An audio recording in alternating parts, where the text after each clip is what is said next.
the door. Hello, Mr. Tarvin.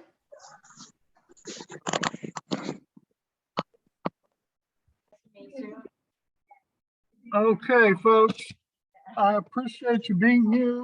We're missing a number of people, but we are going to try and start at this point in time so we can make sure we honor everybody's time. My name is Maury Tarvin. I'm the Director of Student Management and Operations, and I just want to tell you deeply thank you all for being a part of this, okay? Today, Miss Ruby Ramon will be running this meeting, and I'll let her take over from this point on. Hello. It's 5:32 and I'd like to call the meeting to order. So thank you all very much.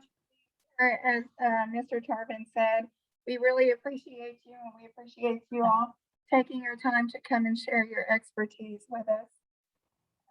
At this time, I'd like to hand over to Keisha Tutt, who is a social worker at Carpenter Elementary, and Ashley Helmer, social worker at Brooks Quinn Jones, who will be presenting on social emotional learning in the school district. Ms. Tutt, well, you guys need to show the PowerPoint. Okay, who will be doing that? Me. Ashley, I'm going to make you the hostess. I'm going to try to make you the hostess. All right. Okay, Ms. Tutt, you are now good to go.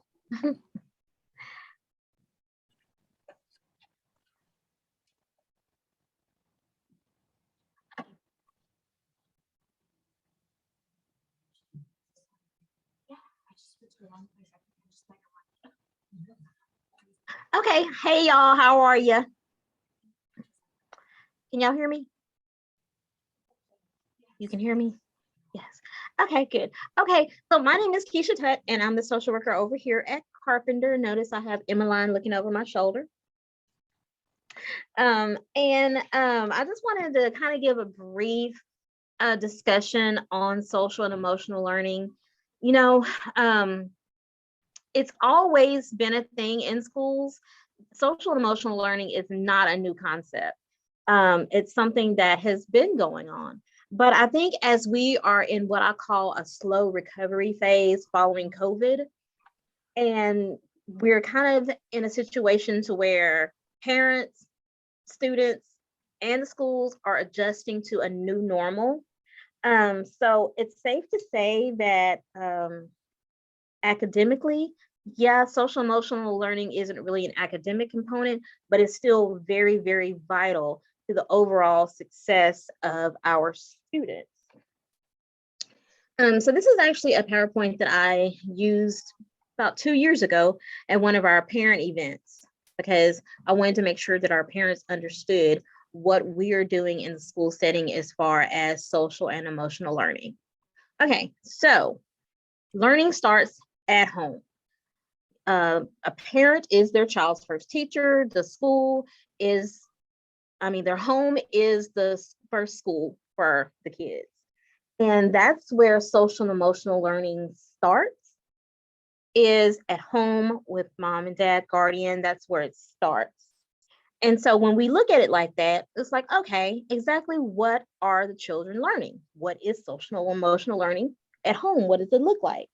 We're learning about morals and values, social skills, problem solving, communication, and healthy relationships. So you got that going on at home, and then we're going to trickle over into the school setting. And that's where, as a school, social and emotional learning, we're reinforcing. Sometimes we're reintroducing, and sometimes we are introducing what this looks like, what morals and values are, social skills. We're kind of doing that in the school setting too. So it's kind of piggybacking off of what's going on at home over into the school, and we're partnering and putting it all together on our end. So exactly what is social emotional learning? Okay, this is a definition that I found. Basically, the process: children and adults understand, manage emotions, set goals, learn how to show empathy, and maintain good, positive relationships, and make responsible decisions. And that is the really important part. It's like once we put the whole puzzle together at the end, do they have what it takes to make responsible decisions? Okay, so evidence-based research suggests that students that are receiving social and emotional learning, they have better school attendance, they have better grades, less likely to do risky behavior, substance abuse, stuff like that, have better social skills, better self-esteem, and are better able to problem solve. So basically what we're trying to do is give our kids what they need and equip them with the skills that they need to face daily challenges on into adulthood. So that's the whole goal of social and emotional learning. And it's basically broken down into 5 categories, which include self-awareness, self-management, which I also call self-control, and social awareness, relationship skills, responsible decision-making. So like I said, the whole point of this is to give our kids what they need to be able to function on a social and emotional level, being able to regulate ourselves, regulate our emotions, make those decisions, recognize healthy and unhealthy relationships. So we're giving them those tools to be able to cope. Now, some of the things that I've been able to do here on this campus as far as social emotional learning, because I'm not just hands-on in the classroom all the time, but I do still get to visit with kids one-on-one. I do some small group stuff, but usually I'm helping out, especially in our behavior portion. Whenever we have behavior referrals, we'll have students in the office. So I use that as an opportunity to go ahead and talk to them about their decisions and problem solving, or if they've had a fight with somebody, we're learning peer conflict and how to handle and basic problem solving things to try to be proactive instead of reactive. That's my whole goal, to try to keep us out of the office by giving you those tools and those skills to know how to handle adversity as it comes to us. So I've done some small group stuff, some girls group stuff. We do have our Expect Respect curriculum that we are slowly trying to implement in, and we've done one of those groups. It turned out okay so far, and parents are really appreciative of it, especially when we're able to back up what they're already doing at home. It's kind of like we're kind of going hand in hand in this. So the feedback that we've gotten from parents is they've been so supportive and so appreciative of our efforts. So I think I might have said a lot, but I'm going to go ahead and turn it over to Ms. Ashley, my colleague. She's from BQJ, and she's going to share some stuff with you too.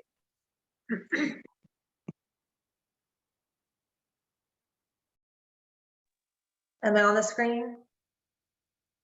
Okay.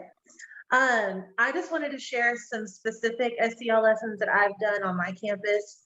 My very first year there, the 2019-2020 year was my first year, and I noticed, I believe it was the 4th grade girls were really struggling with friendship, knowing what a good friend was, what a good friend does, expectations of your friends. And so I pulled every day that week, I pulled a different class, and we had lunch together, and we discussed, you know, what does it mean to be a friend? If I'm her friend and she's friends with her, can I still be her friend if she's her friend? And just very simple things, but things that these children didn't know.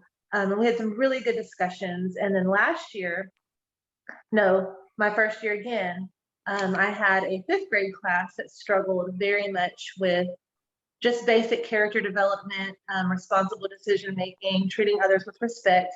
And the teacher recommended that I come once a week in the classroom and do a specific character development SEL lesson every week, Wednesdays at 1 o'clock. And so we did lots of things. We did self-esteem. We did the importance of your reputation, how that follows you throughout your life, what that means, consequences for your future, how people perceive you, respect, trust, lots of different things. I was in that room the whole year and got some really good feedback. And some children did come up to me after the fact and go, you know, I really didn't think about it that way. Hey, And Ashley, then I also do lessons based on teacher request. And so if I have a teacher who comes to me and says, hey, my class is having a particular problem with bullying, or I've noticed some chatter about TikTok and, you know, online safety. I've done a lesson on online safety and actually had 2 girls come up to me and say they made their profiles private based off of my lesson, because it didn't even enter their brain that strange men could look at their profiles and talk to them. That wasn't even on their radar. And so me saying that and backing it up with real life examples just blew their mind. And so I feel like I may have saved them from some scary stuff later. hey, And Ashley, of course, yes, sir. do you want to share a screen? Do you have a PowerPoint or anything? I don't, I'm just Okay, staring at a Post-it note. okay, thank you. Thank you. And I did a very serious SEL lesson this year with 2 4th grade classrooms, where I did talk about, you know, the decisions you're making now impact your future. Reputation. These students need to understand their reputation starts now, and how, you know, their ability to get a job later, their ability to have a successful adult relationship, just things like that, coworker relationships, things that they haven't even thought of yet, starts now. And so a lot of my SEL this year is based around either empathy and reputation and consequences, long-term consequences for your choices now.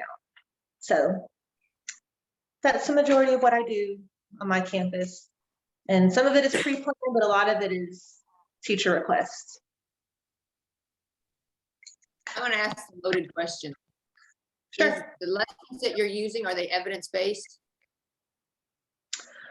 A lot of it is just my personal experiences. A lot of it is what I consider just well-rounded human being behavior, you know, treating people how you want to be treated, keeping your word, things like that, things that I don't get too deep into the evidence-based. I just try to bring it on their level, especially on an elementary level. The golden rule, respecting your elders,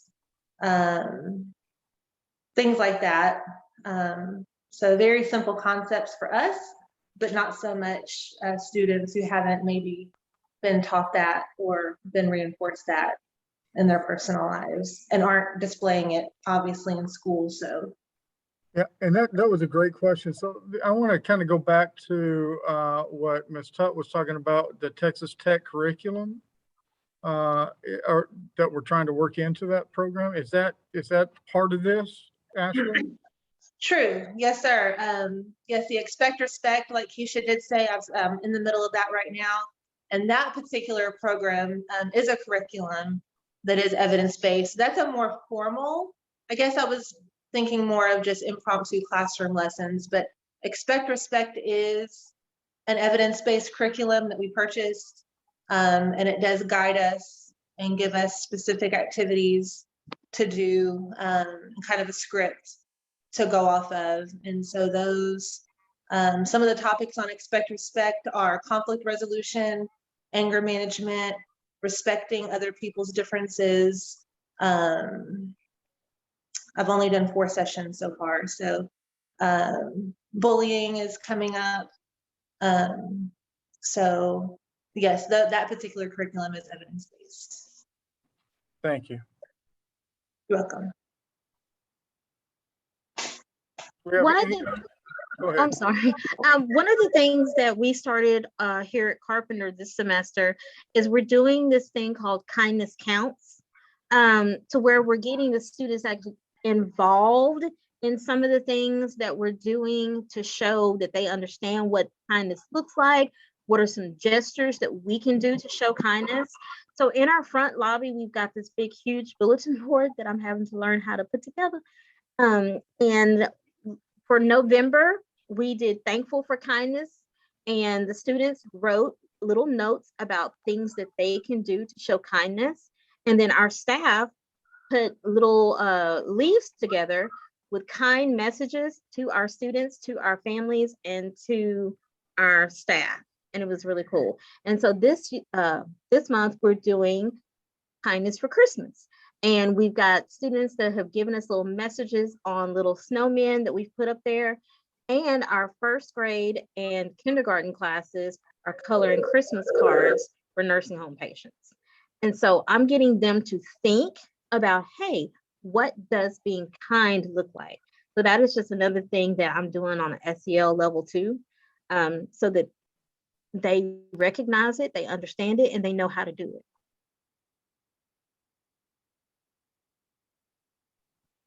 Any other questions?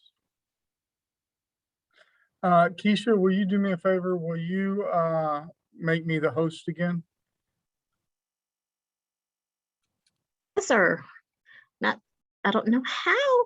Hold on a second. If you go to my picture and you'll see up in the right-hand corner when you put your cursor on it, the three dots up in the corner. Oh, make host. There we Yes, go. thank you. I will tell you, I've had it where I made somebody the host and they had to leave, and all of a sudden we lost the Zoom. So I want to make sure we're back to normal. So I will tell you, I appreciate Ms. Tutt and Ms. Homer being here today. You know, during the Thanksgiving and Christmas seasons, we see a tremendous amount of students and staff who really struggle during these times. And I can tell you that our social workers are really working hard. And they are doing a lot of really good things for our students and families and staff. So thank you for being you and working so hard. Thank you. All right, Miss Ramon.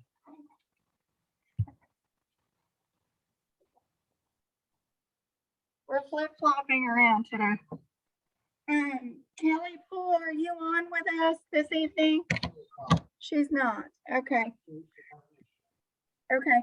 So she was going to give us some COVID updates, and we will get those together and we'll get them out to the committee in an email. And I can tell you what, I can give you some of those updates. Currently, right now at the campus level, we have one staff member who has tested positive for COVID, and we know of 2 students who have tested positive for COVID. So our numbers are extremely low right now. We continue to hope that they stay that way. Our mitigation is not changing any from what we've been doing, whether it was a little higher or before Thanksgiving, we were at 0 and 0 across the board for about 2 weeks. So we're still continuing with all the mitigation that we put in place for this year. And we have set up, I don't know how many of you all know this, but we have set up a drive-up testing in the morning. So from 6 to 10 over at the Margie Chomley Center, you can drive up for our staff and students. You can drive up and you can call the number. We'll come out and we'll give you a rapid COVID test. And so we're continuing to do that, which has been great. So, and our nurses have been incredible. So that's where we're sitting with COVID at this point in time. We just completed the second dose of juvenile vaccines over at Carpenter Elementary and Regay Elementary. And we had, and please do not quote my numbers, but it was somewhere in the 120 range for both campuses. vaccines that we gave out. And then we have another round on the 13th of December for BQJ, and I'm sorry, I don't remember the other campus, but that'll finish up all elementary campuses for the second round. So, that's where we are in COVID at this point. Any questions about that? Okay, so next we're gonna discuss the Physical Activity and Fitness Planning Subcommittee, or PAFPS. As discussed at our first meeting, SHAC is charged with establishing this committee to consider physical education, to increase time, and also to look at unstructured and undirected play. And the big key factor in what's new about this subcommittee is that we want to have community values and make sure that we have those community values in any recommendations that we make to the board. That committee will meet right after this meeting. If you want to stay on and join that committee, that subcommittee, please stay after this SHAC meeting. Now we're going to have Miss Cindy Vargas, Alcohol and Drug Abuse Council of Texas, present. Okay. Thank you, Ruby, for inviting me, and good evening to all. Like Ruby said, my name is Cindy Vargas. I am with the Alcohol and Drug Abuse Council. I recently became the CCP program manager for both coalitions in Livingston, Polk County, and in Nacogdoches. I do not have a PowerPoint, but I do have some information, so I'm just going to go ahead and start with some notes here. So really what we try to promote, especially during these festive holiday seasons, is holidays ahead, don't drink and drive. A lot of research shows that a lot of the alcohol or a lot of the accidents usually happen during the holidays, and 41% of them 41% come from are involving alcohol. Christmas accidents can be very minimal compared to Christmas Eve, but all this runs all the way through New Year's. So most people will spend time either with families and friends, and they should. It's mainly a festive holiday season, but a lot of them tend to consume alcohol to help celebrate. So really our point is here is to try to prevent that. If you're going to drink, stay home, don't drink and drive, plan ahead, find a sober driver, have a group of people that you go with, whether it's either to an out event, whether it's a club, to celebrate the Christmas Eve, or not Christmas Eve, but the New Year's Eve. Stay in a group, so like that there's always someone there to either drive you home or at least to make sure that you're okay. We do try to promote to go in number, especially for the college students. Numbers do show, or research shows, that there tends to be an increase on sexual assaults during the holiday seasons, only because they're either experimenting with other drugs or with alcohol in itself. And so we do try to encourage them to, go in a group, have a friend code. If you're feeling uncomfortable in a certain situation, say, you know what, my mom just called, or anything that you and your friends or family to keep you all connected, so like that the other one knows, or as far as what you mean. So during safety tips for all drivers, especially during the holiday season, is do not drink and drive. Second one is do not drive when you are impaired. So that would include alcohol, any of the types of drugs. Do not allow your family members or friends to drive while you're impaired. A study showed in 2019 that alcohol impaired driving contributed to more than 10,000 crash deaths, and impaired by any other type of illicit drug. So it's not just alcohol that we're talking about. This can increase the crash risk. If you drink alcohol and or other drugs, designate a sober driver. Of course, we do not condone that. Our ways are to be able to prevent. But if you're going to drink, drink responsibly, and stay home or find someone sober to drive you. Call a taxi. I don't know if SFA, the driving jacks, is still available. But that we do try to promote or encourage college students to reach out, whether it's to Uber, taxi. Oh, we lost her.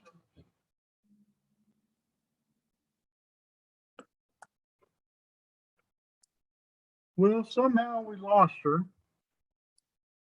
So can everybody hear me? Okay.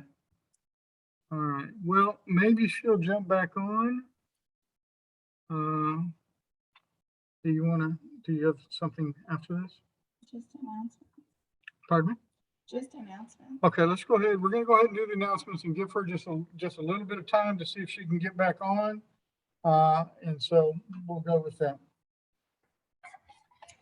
Okay, so our next meeting is February 8th, 2022. Right, that's 2022 is next year. Does anyone have any announcements they would like to share? Anyone here? No? Okay. Well, we'll wait a bit on Cindy, and if that's all, then we'll jump on to our PAF-PS subcommittee meeting. What is the date of the next meeting? February 8th. February 8th? Okay, thank you. And we have Ms. Vargas back. Oh, sorry about that. I don't know what happened. That's okay. All right, so going back, as far as the safety tips for all drivers, again, avoid distractions, don't be texting and driving. And of course, we always try to reiterate, don't drink, don't have an open container. You can be charged with that if you get stopped, especially now with the weather being about, you need to focus, and the last thing you need to do is to be impaired. CDC also shows that losing someone during the holiday seasons can be extremely painful. So every year when the holidays come and goes, it's a reminder to be able to, pay respects for those that are also, during the holidays, sometimes it can be painful. So because it's also Alcohol Awareness Month in December, this is pretty much to help encourage people that those who are in recovery in the event that they may relapse, can be a painful situation for them. Any questions so far? So going back to Christmas accidents, Christmas falls on every day, different days of the week. And so data may be higher and lower from year to year. We did talk about the 41% of the Christmas holiday accidents. They really do involve alcohol. And those accidents usually fall between the ages of 21 to 25. 21 to 25. And out of those 21 to 25, CDC reported that it was 10% that included other substance use other than alcohol. And that was just within the 30 days prior to Christmas, and then rolling over through even January, in the middle of January. So Christmas fatalities for last year were 259 to 362 traffic deaths. Out of those, again, the 41 was due to alcohol. Christmas holiday injuries were 31,300 to 43,000, and that also involved alcohol. So there were non-fatality injuries that were the result of either car accidents, falling off, maybe construction, whatever it was, but a lot had to do with alcohol. For the New Year's holiday, there was 71% of New Year's accidents that were alcohol and drug related. And out of the 71%, the ages were from 15 years old to 26. So for Nacogdoches, I don't have those statistics other than the weekly or the monthly arrest. And for the youth, just last month alone, there was 73 youth from the ages of 13 to 18 that were arrested due to alcohol and other substance use. and that was just last month. Yes, okay, so other non-fatal accidents, injuries also are included in the new year's. The number of non-fatalities that resulted from the crash accidents during New Year's were 45,000 just alone. That was higher than the average in the state of Texas. Texas was 39,000, and Nacogdoches alone, or the state of Texas, I'm sorry, state of Texas was 45. Nacogdoches alone, or region 5, was 39,300. So, I mean, pretty much Nacogdoches is really close as far as the non-fatal accident injuries that alcohol was involved. So again, we really do try to promote holidays ahead, not to wreck anyone's, Christmas festivities and also the New Year's, but always we try to promote to call the police if you feel that you're either under the influence, you may not be able to drive, or there's someone there that might, is either harassing you and whatnot. Usually when where there's a party and there's alcohol involved and other drugs, they tend to start getting a little bit more aggressive, especially the males. Women, again, we encourage that they not go alone. They always go in a group. When you're hosting a party, make sure that if there's alcohol involved, there's that social hosting, make sure that there's no underage drinkers, because you actually, as a responsible homeowner, you can actually, or hosting the party, can be held liable. So hosts can be held reasonable for someone leaving.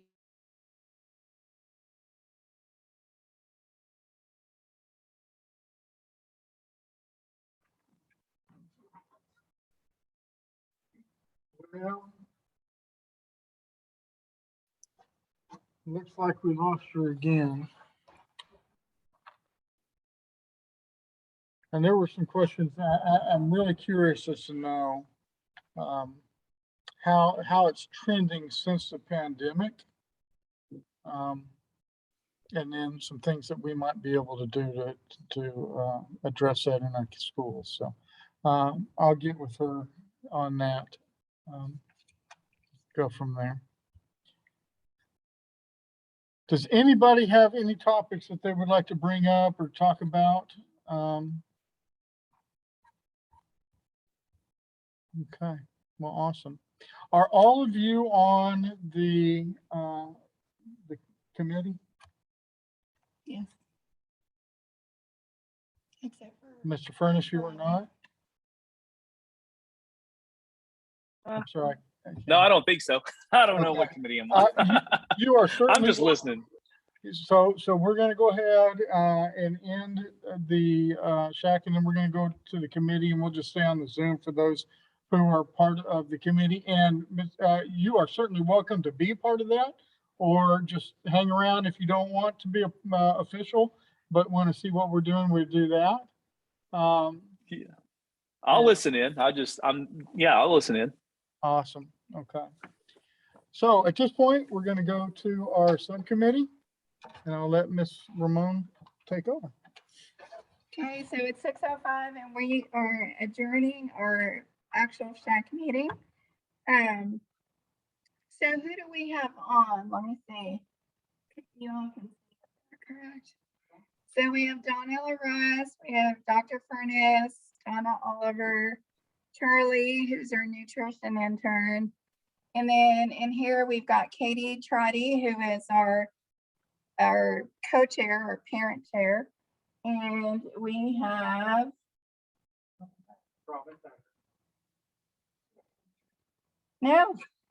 Robin Thacker. Sorry, I was trying to get her to introduce herself. Oh, I'm sorry. And then tell me your name again. We have that observer. Okay, so she saying she's an observer, but I bet she'll be helping us a bit if her time allows. But okay, so as we've mentioned in the previous meeting and briefly today, the things that SHAC is charged with, one of them is to look at unstructured and undirected play and how that affects academic and social development. and what the health benefits for daily recess are. So we're needing to look at research in those areas. And then for any policy recommendations that we make, we're looking at, that's what this subcommittee is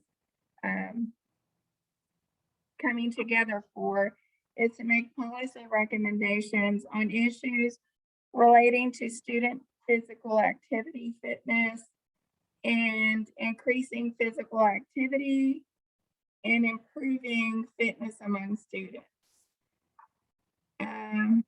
The biggest component, not the biggest, but a very critical component of this, and the thing we're tasked with this year, is to make sure that local community values are reflected in any kind of recommendations that we are making. Yeah, the SHAC is, this is nothing new to the SHAC. As far as looking at, recess, looking at physical activity and things. The difference is the new portion of this is putting in the community values. So we need to go ahead, we need to do our research into unstructured recess, into physical education for students, those type of things. And then we need to figure out, how do we even find out what our community values are going to be? And so, all of us need to put our heads together and try and figure that out. Is it a survey? Is it open meetings? Is it, what do we need to do to incorporate that in there? And then if we have a change to our physical activity, then we go to the board and say, we would like to change things.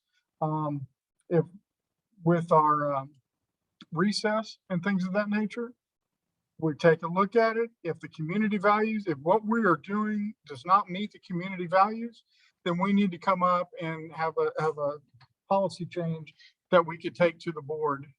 All right. So the whole thing, the whole new part is that community values portion. Can I ask 2 questions? Sure. Yes. How do we know what our current policies are, and are they consistent across all campuses? And then what do we value more, research or community values? Or are we holding them equal? What we have seen so far is it's not weighted one way or the other. Okay. Okay. It just has to be, we have to take community values into consideration when we develop a policy. What we are doing now, I will find out how I can get you that information to this subcommittee, and we can start there. Okay? And so that's where I was going with, to start off or kick off the rest of this meeting, is I'm not here to be talking. I'm not an expert in recess. You all are here because you're interested in this subcommittee, or you might be interested in it. And certainly with this subcommittee, anybody can join it and come and go. So if they don't have to be part of SHAC. So if you know anybody out there who holds any kind of interest, parent, professional, whatever they're doing in life, if they would like to be part of this subcommittee, please invite them, have them email me, or call me, or do the same with Mr. Tarvin. I will tell you, we do have with us this evening somebody who's very well versed, I would say an expert, in physical activity. So, If you don't mind mentioning regarding today's topic, community values, kind of. Can she speak to Mike so we can hear? I'm sorry. You want to come up here so they can? Oh, yeah, I can help. Community value is something like a little bit big concept, but without family support, everybody involved in powerful physical activity, physical fitness cannot happen. Children listen to parents more than teacher. Everybody should be involved. Otherwise, it doesn't work, and then only PE cannot cover, not just obesity crime. Back to the evidence base, fitness data state in Texas, there's a correlation between fitness, test score, and academic achievement and others. I give two examples. One is students more active, their math score and English score is high. If they are obese, overweight, they are less likely to attend the school. Not because they are happy, but there are other issues, maybe some bullying or some people tease them or fun of them. But according to the national peace, and they comes at least 60 minutes per day. Doesn't mean like even though I plan to exercise every day, you cannot do it. So if I my colleague, a friend say, hey, yeah, let's go, and I go. So children or students need to support and encouraged by not only teachers, students, but also parents. Without parents, they cannot do it. And peace is not enough. In order to deal with the obesity prize, we need somebody who continue to bring knowledge, nutrition, and health school. But that is not just kind of school can do it. Everybody involved, and maybe there is a community value. If you say community value, I can a little bit struggle to get what it is. But if you say communities all include the school, schools are part of a community, and people are part of a community. And today I talked to somebody who deal with a behavioral specialist today, and he was a PE teacher before. They involved in helping some kids who have a behavioral issue. So you can think about, if you think about particular terminology, then I might hard. But my specialty is education and fitness program tests or others. I would say if the children enjoy doing it, not only they are healthy, but also they contribute to the academic achievement. That is data support, but they cannot do it without family involvement, particularly parents involvement. Never gonna happen. So that might be a part of community value. I think that's if you put in the community value in front, then you have to present parents and a teacher without both caring people. Children cannot. Even we need a caring. We need a support. So that might be a part of them, and I kind of a little bit expanded, but if they're involved in their physical activity, they're emotionally happier because they're confident, because they're part of enjoys connection to their peers. Even colleges, they enjoy when they participate in an activity. The girls and the male, they really enjoy it regardless of their capacity. I mean, that's my kind of taking on. The second of today's topic is really, that is my area of for instance, today I talked to those issue with a regular principal and a specialist, behavioral specialist, and I said, well, I didn't expect that talk to the behavioral specialist. If you're listening, I don't. Well, we appreciate your input, and to be honest with you, if it's okay with you, I would like for you to be a part of this committee Oh, sure. on a regular basis, and we'll put you in there. And you know, to me, you're the expert. So if I have questions, or if people on the committee have questions that relate to this, if we could share emails, I'm happy. and we could reach out to you, and you can also give us different articles and research-based articles and things of that nature that we can send as well. Oh, yeah. I would appreciate that. So I know to start with, thank you. To start with, we need to know what we're currently doing, what our current, not only what our current policies are, but are they followed across the school district? And also what's actually happening, right? Because we can have policies, but then maybe something different is happening. And so we'll get that information for the subcommittee. What else do you need? What do we need? I was just thinking about, so I have a second grade for every day, and we were just talking this morning about how now he goes to PE and on every third or fourth week, he goes twice in a week. And then they have recess daily. But depending on his teachers throughout the years, sometimes recess is taken as a punishment, sometimes it's not. It really has been teacher preference. And not even like an individual punishment, but a class. Like he's never personally had to miss recess, but we're not going to recess today because as a class we haven't behaved well. And so I was just thinking this morning as he was talking about it, one day a week seems like not a lot. If our goal is physical education. And so I agree, parents and support really matter.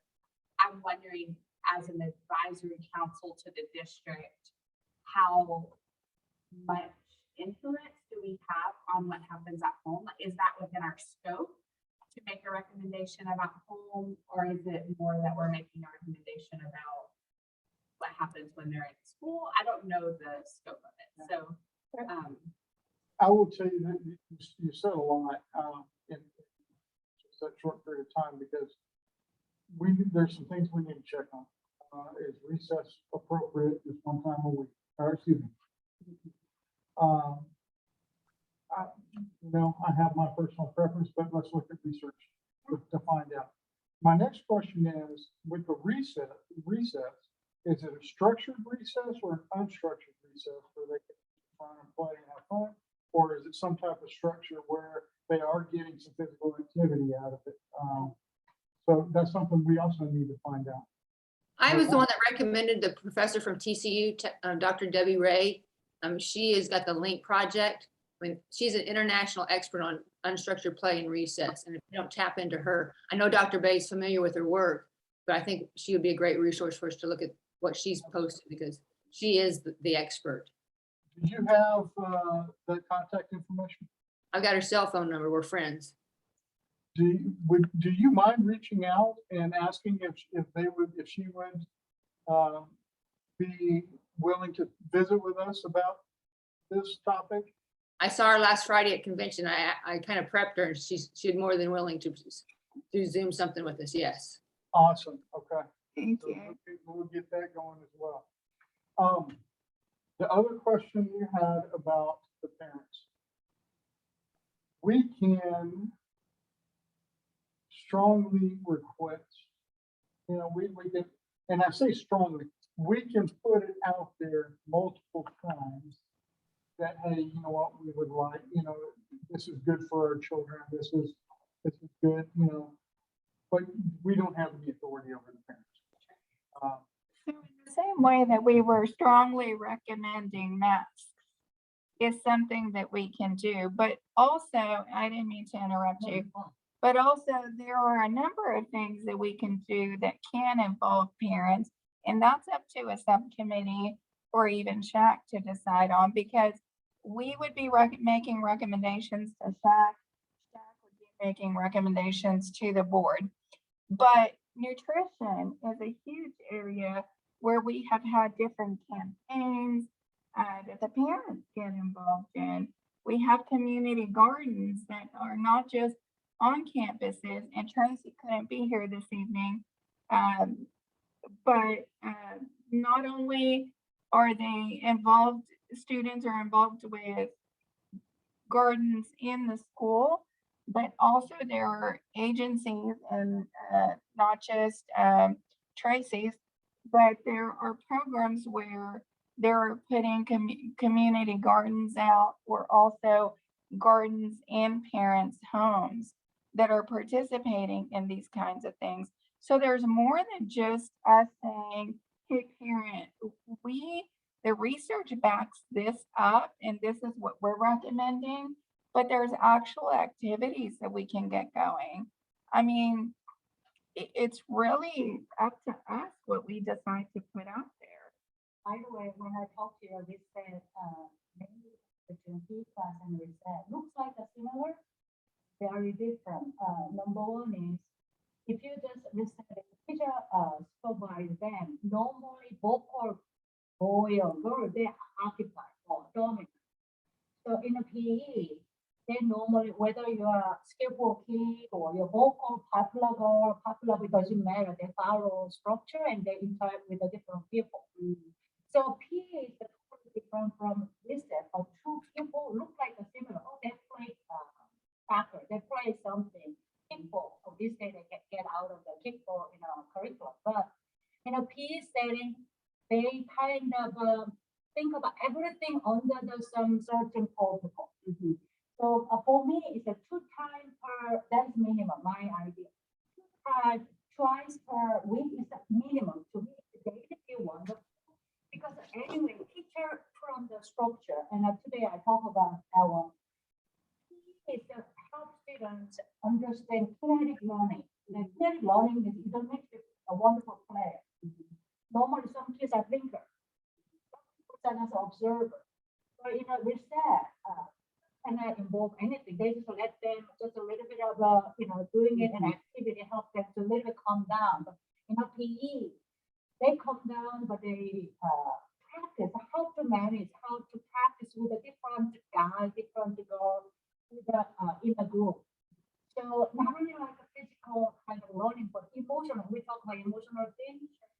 They kind of face a challenge where, when they involved in a group, they don't like somebody in a group, but they cannot say no to each other. So in a way, they kind of a little bit of like face their challenge. So from that area, so twice a minimum. It's once a week, I cannot carry. That is, I don't know that one. But in the reality, they only one teacher. So we don't know. But if your kid have at least twice, that's minimum. Particularly other sector, that every day they repeat, and there is a big research support. One of the big high school in a certain area, taking the physical activity or not activity, physical activity before class start. There's a one book talk about at the end of the academic year. Their achievement, academic achievement is high. That is kind of a particular. But for me, in terms of little boys and girls, particular elementary, I'm not talking about middle school. Elementary, they have at least 2 physical education class, not just recent. I hope not to talk too much, but that is my kind of that's my principle. It's always kind of put it in, and that's a require teachers to work. A lot of work if they teach twice. Your case. Sometimes the classroom teacher using like a listen as a negotiation. That kind of thing might be a different message to kids. So that doesn't work for PE. I don't know that one. I don't have any kind of relation. When we talk about PE, I always say, PE should be fair to everybody. Not all kind of popular. But when somebody who quiet, they have a chance to be a star. That's my. And to practice a skill. Yeah. Where if it's out just on a recess, they may not get to practice that skill because the better ones are. Yeah, they're always dominant. That's people. So Ms. Russ is going to reach out to the professor. Should I give the phone number to you so you can make contact and set it up? Because I know she'll do it, but I think you probably need to, and I see employees need to probably set that meeting up. Will you email that to me? Yes. I'll email it to both Ruby and you too, Maureen. Perfect. And Ms. Trotty. Okay. The other thing, and let me ask you all this, for this subcommittee, would it be helpful if we set up a Google form for FAQs? So we could all ask questions and get, answer as best we can through that process. What are your thoughts on that? Or do you think it would be helpful? I guess, what is our timeline and ultimate Like, are we making, I remember are we making a specific recommendation on a specific day? Or are we just kind of going on as long as we need to? There is no specific time frame that we have to make a recommendation. If any, by the way. If what we're doing is adequate and it meets for physical activity, if it's adequate, we don't have to change anything if we don't want to, but if we decide to, okay. Okay. For the recess part of it, if what we're doing meets community values and we don't want to change it, we don't have to take it to the SHAC and to the board. But if we want to, then we do it. Is there a time frame? No, ma'am, there's not. And to be honest with you, I would rather that we make an extremely informed decision and then take it to the SHAC and then take it to the board. And honestly, in my opinion, if that means that we carry it over into the first part of next year, then that's what we do. Because what I don't want to do is make a decision that next year we need to change. So anyway.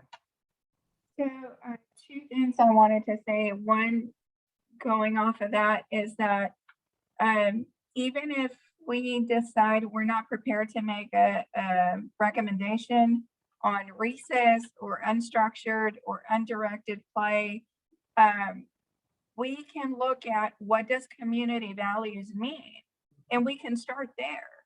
And it does not mean that it's our subcommittee or even SHAC, and that represents community values because we're having people from different areas join us. Or do we want to have make a Google form with everyone's input that we start sending out to parents or to community leaders or to any number of people to get community values, and we start there? Or do we want to start with research? I'm like I said, I'm not an expert. I'm not the leader in this group. It's just for all of us to decide what we want to do with it. If somebody here wants to take the lead on, be the leader of this subcommittee, great. The other thing I was going to touch on is when we were talking about our influence on parents and what we can do.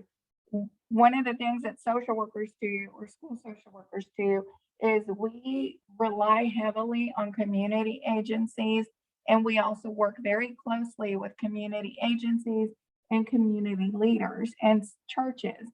And so we can take information that we come up with and things that we're recommending for structured play, for unstructured play, and carry it out into the community further than just communicating it to parents, but communicating it to people like Solid Foundation, communicating it to the rec center, communicating it to churches, and following up on it, not just giving them a little flyer and that's it, but actually, we could take that on as a project as well, as school social workers or any other group, whether part of the committee or not.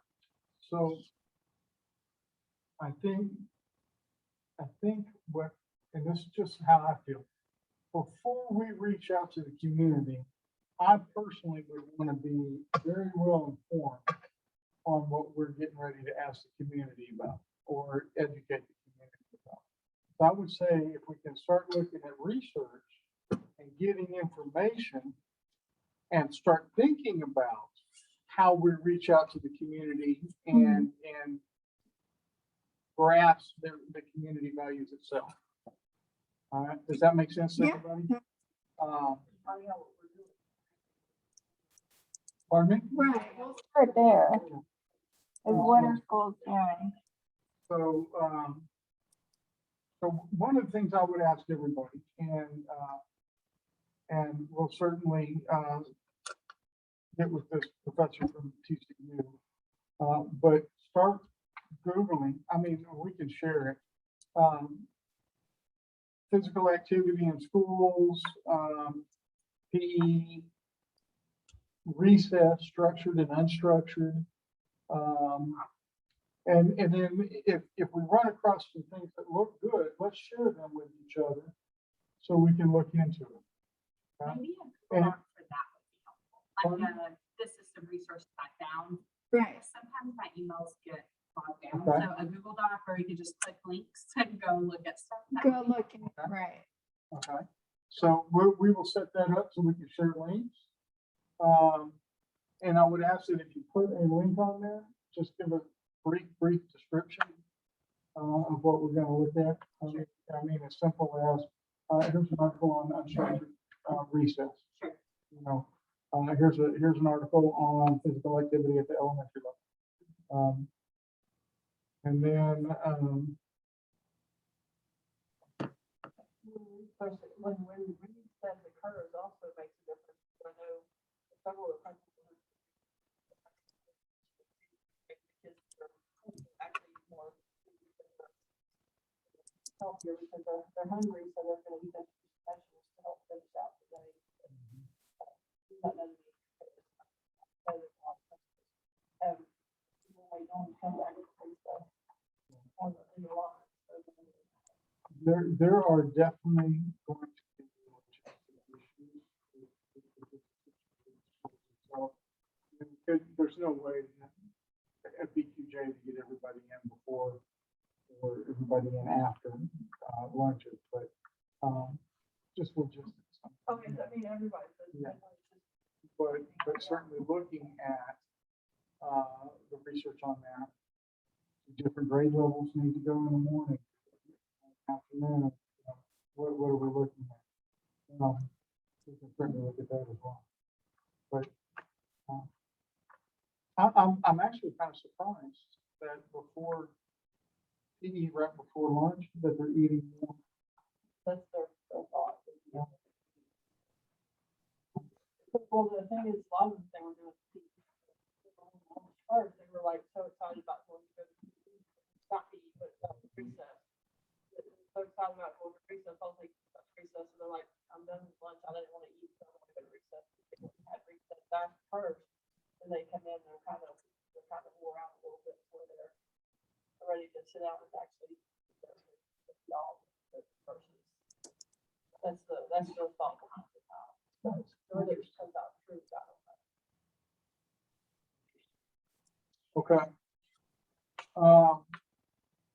So do we want to go ahead and share that Google form and Dr., you can provide us with some links on maybe some articles that you feel that we should look at or get familiar with. And then Donella, I know you have expertise, and then your friend from TCU as well can share, one coming from PE, one coming from structured and unstructured, and you in kinesiology. And then do we want to start that and at some point decide if we want to meet before next SHAC meeting or just meet after the following SHAC meeting?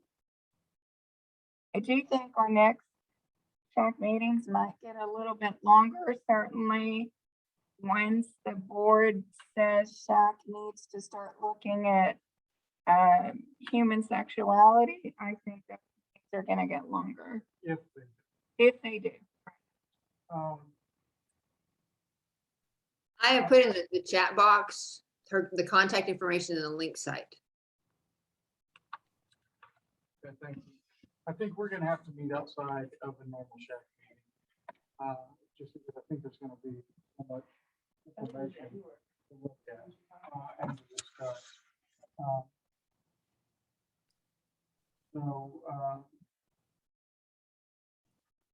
Let's put our heads together as a subcommittee and let's start the research, and as it comes in, we can certainly decide to call a meeting and go from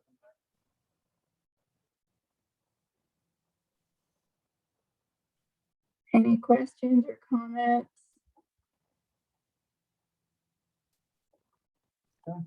Thank you all so much for your time. And we'll be in touch with some of the things that came up in this meeting. I'm looking, Thank you, Ruby. I'm looking forward to, this is, I'm a kinesiology major and ex-coach. And so a lot of this is very interesting. So I can't wait to read some of your work as well. Oh, Ms. Ross, did I interrupt you? No, no, no. I was just saying goodbye to Ruby. All right, thank y'all very much. Thank Y'all you. have a great week. I don't know how to do that. And we will say end. And we